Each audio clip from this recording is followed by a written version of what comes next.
The number of games in the Steam Next Festival seems to be exponentially increasing, with over 2,200 of them this time around, so I hope that these videos are useful, with possibly the next Balatro, some cozy games, titles from big name developers and more. So let's begin with Morbid Metal, a third-person hack-and-slash roguelite that just looks cool, where you can shapeshift in real time between 4 distinct characters, each with their own moveset, passive traits and signature abilities. Combat focuses on chaining together fast-paced attacks, dodges and ability combos while swapping between characters mid-fight. Each run features semi-procedural levels built from handcrafted environments across multiple biome types, with tougher elites and bosses requiring use of the full roster, with this, interestingly, getting picked up by Ubisoft, who is publishing the game, which might mark a change in strategy from the French giant. LAN Party Adventures is a nostalgic single-player simulation adventure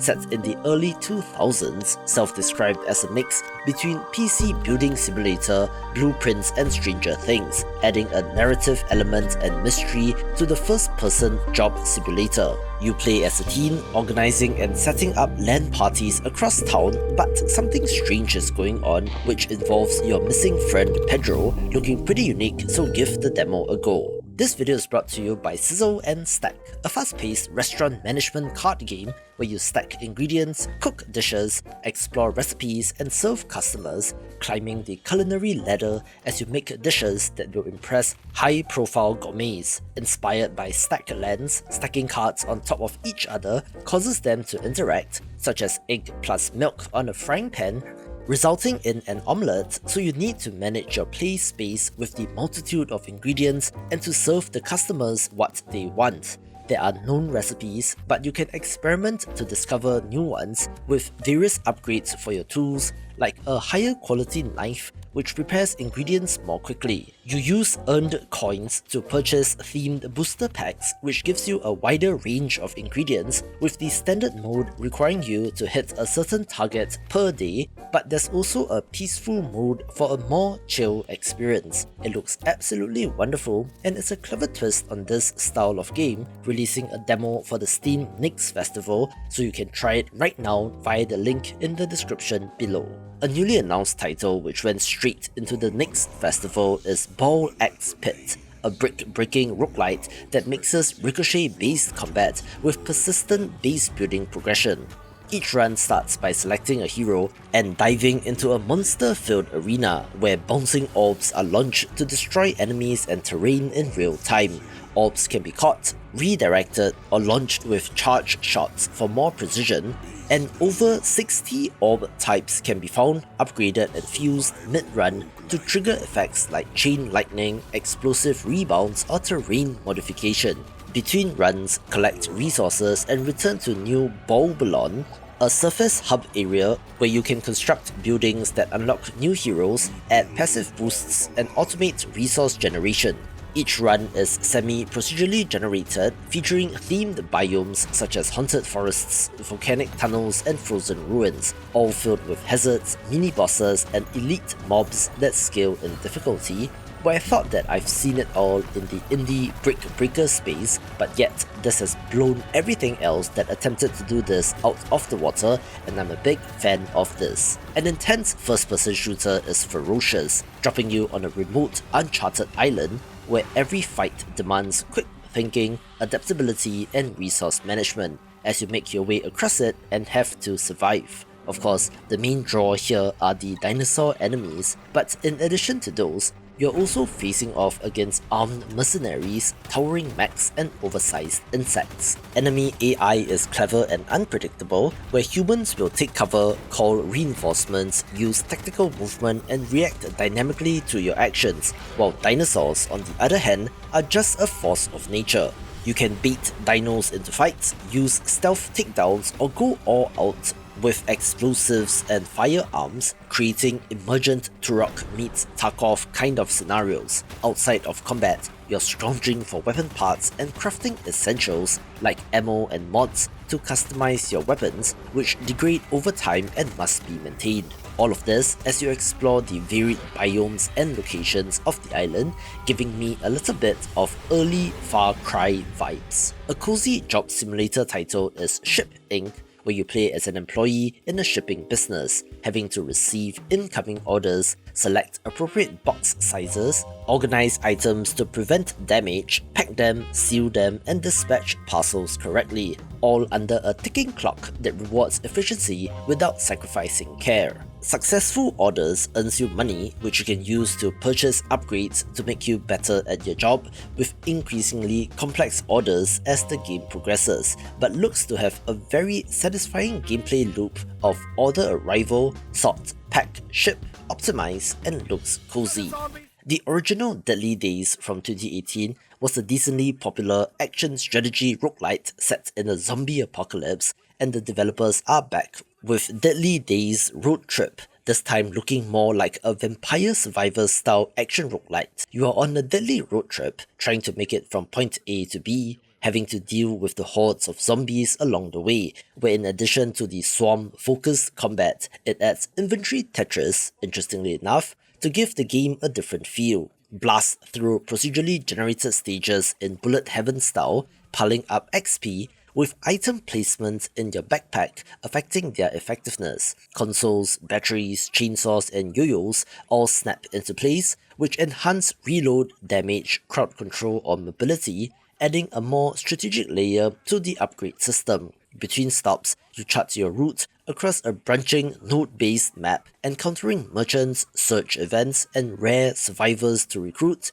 which will affect your chances of success, all wrapped up with a fantastic pixel art look as well. When CloverPit was first announced, the developers released a demo at the same time, and it immediately shot up the charts in terms of popularity, being an announcement strategy worth considering if you're an indie game developer, and was described as Balatro meets Luck Be a Landlord with a dose of buckshot roulette. This gambling adjacent title traps you inside a crumbling cell with only a corrupted slots machine, with the ever looming threat of a trapdoor beneath your feet, making you pull the lever just one more time. You are attempting to pay off your debt by gambling, having to beat a target score per round, otherwise you fall to, presumably, your death. Every spin consumes one of your limited chances, and finishing with fewer spins grants tickets used to unlock upgrades for future attempts. Between spins, you manage an inventory where items and charms interact based on placement,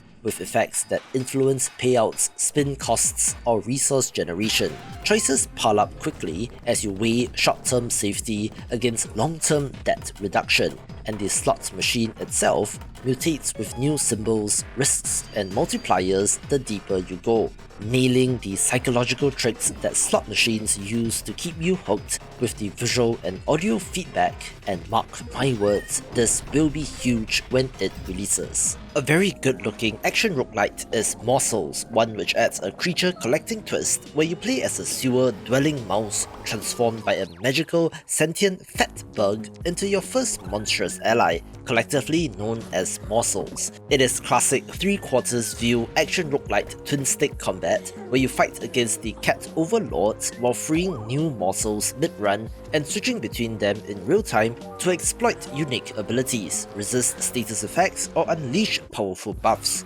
Each captured morsel brings distinct strengths and quirks that shape your strategy on the fly. The pixel art world blends cute and grotesque, with flickering sewer pipes and some fantastic designs, although the CRT-looking scan lines might be a hit or miss depending on your preferences. Swapping between creatures rather than weapons is an interesting twist on this genre, with it initially having a February 2025 release window, so I guess with the participation in this event, release will be sooner rather than later. A survival city builder with physics is All Will Fall, where you lead a castaway colony in a submerged world, wrestling with physics-driven construction and rising tides. You place beams, platforms, ladders, and supports, knowing that every structural addition introduces stress that can collapse your precarious settlement. Gather drifting resources and assign workers, sailors, and engineers whose placement affects logistics and efficiency. manage resources, not only including building materials, but also food, water, and shelter for your people, and make decisions on random events that demand tough choices, from scavenging shipwrecks and fighting off rogue seagulls. Given the state of the world, building upwards is one solution, but of course, that comes with associated physics that you need to consider, with it having the expected city building elements such as researching technology, upgrading zones and districts, while still having to juggle morale and survival. The demo version, as part of the next fest, is being termed as an open beta, so if interested, do check it out and give the developers some feedback. One of the most beloved action roguelites is getting a sequel in UnderMine 2, which, to be honest, does look very similar, even having an almost identical visual style, and is a dungeon crawler with a mining theme. Guide a humble peasant into procedurally generated mines filled with traps, enemies, and powerful relics. Hack and slash through dynamic rooms using a variety of weapons, while picking up relics and arcana to create varied builds in each run. Inventory slots limit your choices, but reward clever combinations, and relics synergize in ways that lets you pivot tactics mid-run. There are also branching paths, side quests from rescued NPCs, mini-boss challenges and hidden zones, creating plenty of optional risk-reward scenarios. Of course, there is meta progression here in between runs, centered around gold collected, with the original having one of the best gameplay loops, with this sequel looking like an expanded version of UnderMine 1,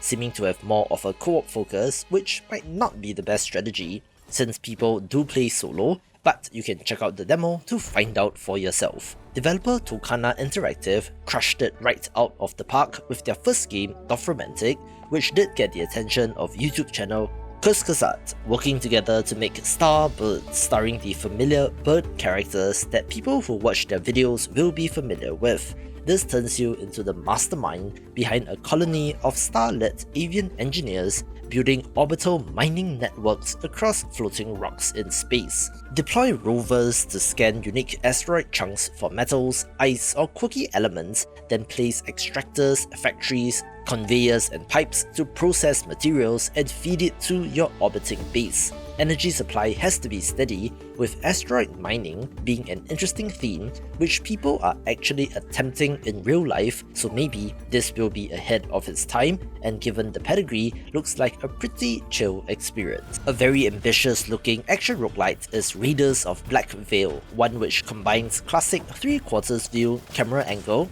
action roguelite combat, but also MOBA-inspired hero characters and extraction elements, also having co-op support for up to 3 players so you can play with friends. You are the rebels and your goal is to raid a massive corporation's factory, grab loot, and get out before things go sideways. Pick a champion such as mage, assassin, priest, guardian, monk, druid, warrior, or warlock, and customize your build with over 300 perks plus dual perk combos that lets your squad enhance each other's strengths. Fight through enemy waves in procedurally generated factory zones filled with traps, mini-bosses, and main biome bosses, get loot and gear, as well as other resources like bandages, keys, souvenirs, and currency, which can then be used back at base for powerful upgrades. Extraction elements kick in when you must decide whether to push deeper for rare items or bail with what you have under increasing enemy pressure, with inventory space limitations forcing you to choose what to keep, having a fantastic look as well and is one to try. If Kaizen, a factory story, looked familiar to you, but you did not recognize the developer's name, that is because Coincidence is formed from ex-Zachtronics developers after that company shut down, with founder Zach Barth being a part of this team, formed since they felt that the Zachtronics brand was only associated with puzzle games and they wanted to expand into other creative products such as card games and educational games. This, however, is a very Zachtronics-style puzzle game set in 1986 Japan, where you play as a rookie industrial engineer tasked with designing and refining mechanical assembly lines for consumer electronics. Start by laying out conveyors and robotic arms that snap components into place. Scrub time back and forth to identify mistakes and tweak spacing or sequencing for peak efficiency. experimenting to streamline production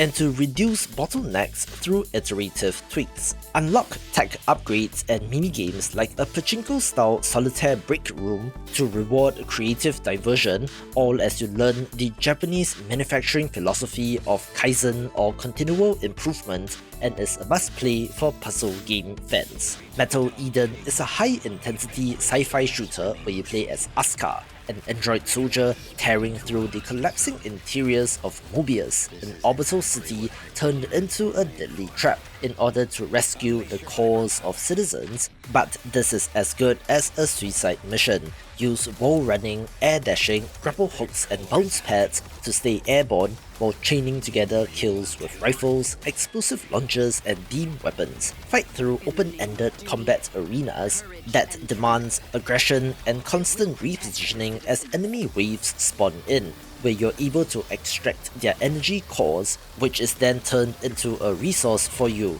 The high mobility, almost parkour-inspired moveset contributes to the sense of speed in this game, having some sick looking sci-fi weapons as well as a great look, of course reminding me of Ghost Runner but without a sword. A cozy fantasy farming sim is Dragon Shelter, where you have to restore your grandfather's overgrown farm with the help of charming dragons that you befriend and care for. Grow crops and manage resources to build cozy shelters, then tend to the dragons who can help with activities such as chopping wood, cooking meals, growing crops or even repairing buildings. Explore different biomes to gather magical ingredients and forge bonds through cooking, which will reveal the dragons' personalities. Dragons respond to your care through playful interactions and unlocks new powers as trust grows, which will be helpful as you have to restore joy to a nearby town. Uncover heartwarming stories and forge community connections as you help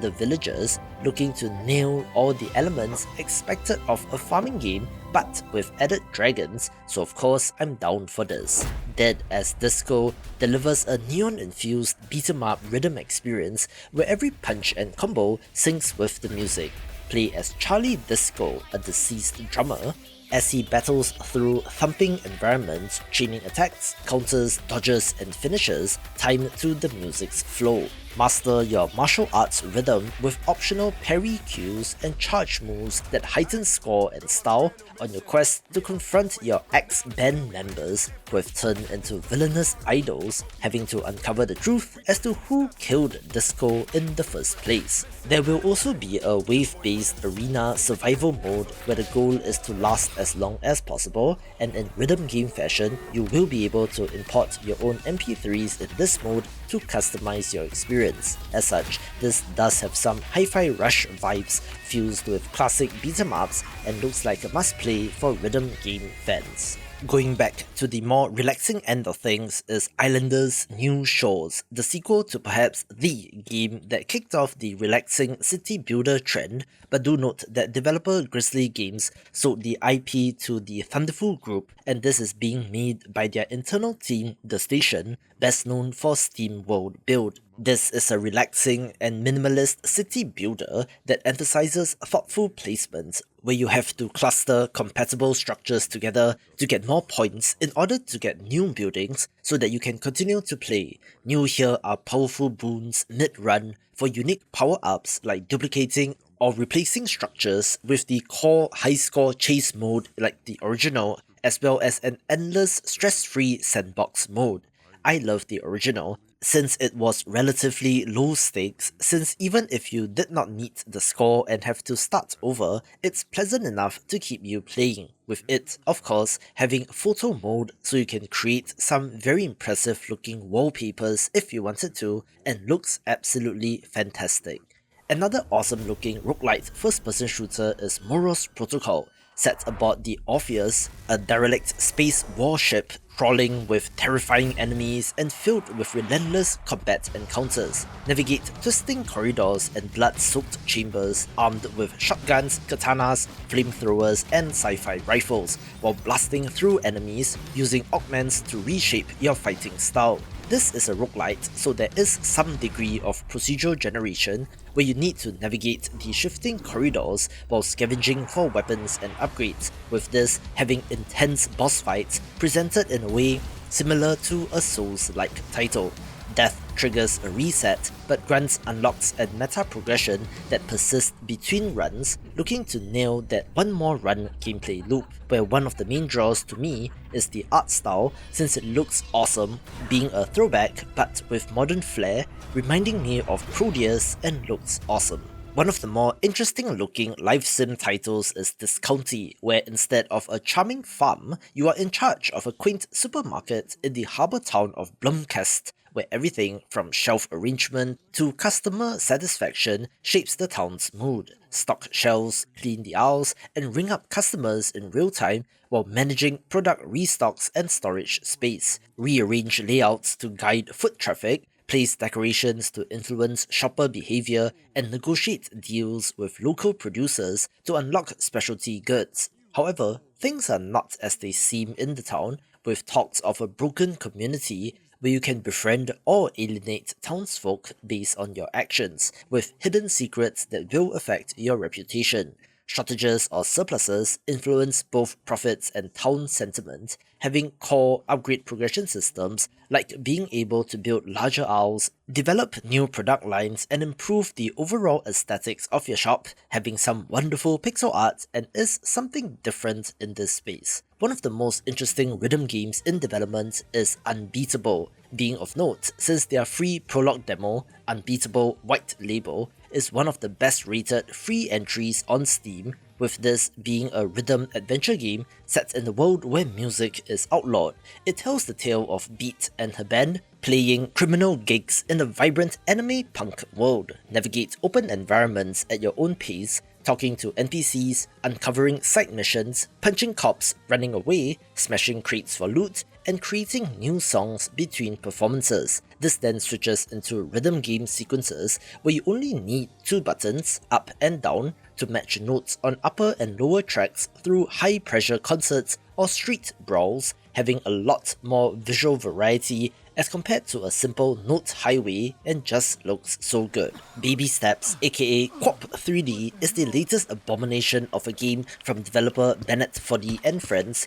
probably the Rage game creator, now best known for Getting Over It, but this looks to be something special. Play as Nate, an unemployed failed son who gets sucked into a TV, who suddenly finds purpose in traversing mist-shrouded paths by putting one foot in front of the other. Guide his legs by managing left-right foot placement against simulated physics, so each step requires balance as you navigate rocky slopes and uneven terrain. Missteps causes Nate to tumble, possibly resulting in minutes, if not hours, of lost progress, with some very strange characters to interact with as well. Some people have, hilariously, compared this to Death Stranding, and I suppose the core movement idea is there, but this is about the journey across instead of linking up the world or whatever, and is peak Bennett Foddy. Secretly, one of the biggest ongoing games is Foxhole, a real-time, massively multiplayer war game